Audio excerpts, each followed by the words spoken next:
నమస్తే, welcome to Sakshi exclusive. Hi friends, మన చుట్టూ ఈ ప్రపంచంలో ఎన్నో వింతలు ప్రతిరోజు జరుగుతూనే ఉంటాయి. కానీ ఈరోజు మాట్లాడుకోబోయే వార్త మాత్రం సూపర్ కామెడీ. ఊహించండి, ఓ క్రికెట్ బాస్ ట్రోఫీని దొంగిలించి తీసుకెళ్లినందుకు గాను పాకిస్తాన్ అతనికి గోల్డ్ మెడల్ ఇచ్చి సన్మానిస్తోంది.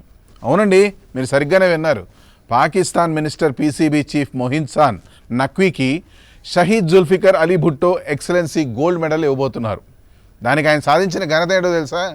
ఆసియా కప్ ట్రోఫీని భారత్కి ఇవ్వకుండా తనతో తీసుకెళ్ళినందుకు గాను ఈ గోల్డ్ మెడల్ సన్మానం. ఇంతకంటే ఫన్నీ విషయం ఇంకోటి ఉండదు కదా. రండి పూర్తి వివరాలు చూద్దాం. 2025 ఆసియా కప్ ఫైనల్లో భారత్ పాకిస్తాన్ మధ్య ఎప్పటిలాగే టెన్షన్తో స్టేడియం అంతా బాగా టెన్షన్తో ఉండింది. ఇంతలో మ్యాచ్ గెలిచిన భారత్ ట్రోఫీ తీసుకోవాలి. కానీ ఏం జరిగింది? ఏసీసీ చీఫ్ అయిన నఖ్వీ ఈ ట్రోఫీని భారత్ కెప్టెన్కి ఇవ్వకుండా నో థ్యాంక్స్ అని భారత్ చెప్పినట్టు తనతో పాకిస్తాన్కు తీసుకెళ్ళిపోయాడు. ఇది ఏం స్టైల్ అసలు! సాధారణంగా ట్రోఫీలు గెలిచిన టీంకి ఇస్తారు, కానీ పాకిస్తాన్ స్టైల్లో మా దగ్గరే ఉంచుకుంటాం, ఇండియా వద్దు అంటోంది అని డ్రామా మొదలుపెట్టింది. రిపోర్టుల ప్రకారం భారత్ నఖ్వీ చేతుల నుంచి ట్రోఫీ మేము తీసుకోము అని భారత్ టీం రిఫ్యూజ్ చేసింది. అయితే ఇంతలో నఖ్వీ సార్ హీరోలాగా ట్రోఫీని మెడల్స్ని ప్యాక్ చేసుకొని చక్కగా బుట్టలో సర్దుకొని పాక్కి ఫ్లైట్ ఎక్కేశాడు. ఇప్పుడు ఈ అఫీషియల్ దొంగతనానికి అవార్డు కూడా ప్రకటించింది అక్కడ పాకిస్తాన్ ప్రభుత్వం. Karachi basketball association president advocate Ghulam Abbas announcement ప్రకారం నఖ్వీకి Shaheed Zulfikar Ali Bhutto excellence gold medal present చేయడం జరుగుతోంది. ఈ అవార్డుకి అర్హుడుగా సదర్ నఖ్వీని ఎందుకు ఎంచుకున్నారంటే భారత్ డిమాండ్లకు వ్యతిరేకంగా firm and principle stand Naqvi తీసుకున్నట్ట. అందుకని బాబుకు బంగారు మెడల్ బహుకరిస్తారట. ఇప్పుడు ప్రపంచానికి అర్థమైంది ఏంటంటే ట్రోఫీ ఇవ్వకుండా తీసుకెళ్ళడం ప్రిన్సిపల్డ్ స్టాండ్. పాకిస్తాన్లో ఇలా కూడా అవార్డులు ఇస్తారని ఆశ్చర్యపోకండి.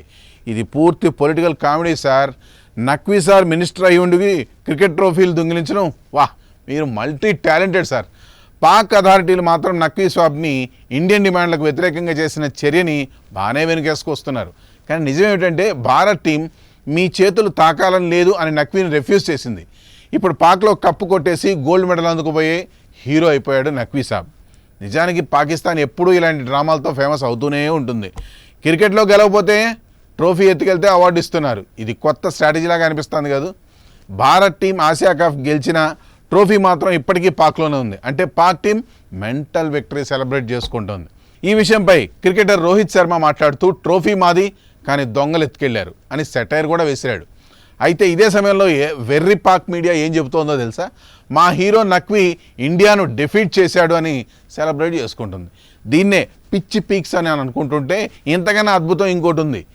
సదరు నఖ్వీకి ఇవ్వబోయే అవార్డు పాకిస్తాన్లో ఏ సంస్థ ఇస్తోందో తెలుసా? విని నమ్మకండే. ఈ అవార్డు బాస్కెట్బాల్ అసోసియేషన్ నుంచి వస్తోంది. క్రికెట్ ట్రోఫీకి బాస్కెట్బాల్ మెడల్. ఆలోచించండి, పాకిస్తాన్లో స్పోర్ట్స్ అన్నీ మిక్స్ అయిపోయాయా? బహుశా తర్వాత ఫుట్బాల్ అసోసియేషన్ ట్రోఫీ కిక్ చేసినందుకు సిల్వర్ మెడల్ వస్తుందేమో చూడాలి. ఇండియా సైడ్ నుంచి చూస్తే మేము గెలిచాం కాబట్టి ట్రోఫీ మాదే, కానీ అదే సమయంలో పాక్ మా దగ్గర మీరు గెలిచిన కప్పు ఉంచుకుంటాం అని కిడ్ లాగా బిహేవ్ చేస్తుంది. ఇది స్పోర్ట్స్ స్పిరిట్ కాదు, ఇది పూర్తి చైల్డిష్ బిహేవియర్ అని తెలుస్తూనే ఉంది. అందుకే అంతర్జాతీయంగా పాకిస్తాన్ విమర్శలు పాలవుతూనే ఉంది. ఏదేమైనప్పటికీ పాకిస్తాన్ ఒక్క విషయంలో మాత్రం అభినందించాలి. ఎవరెన్ని అనుకున్నా, ఎంతలేసి మాటలన్నా, ఆఖరికి ముఖం మీద ఉమ్మేసినా తుడుచుకొని పోయే తత్వం ఆ దేశానిది. ముందు ముందు ఈ తత్వంతో ఉన్న దేశం ఇంకెన్ని విచిత్రాలు చూపడంలో వేచి చూడాలి.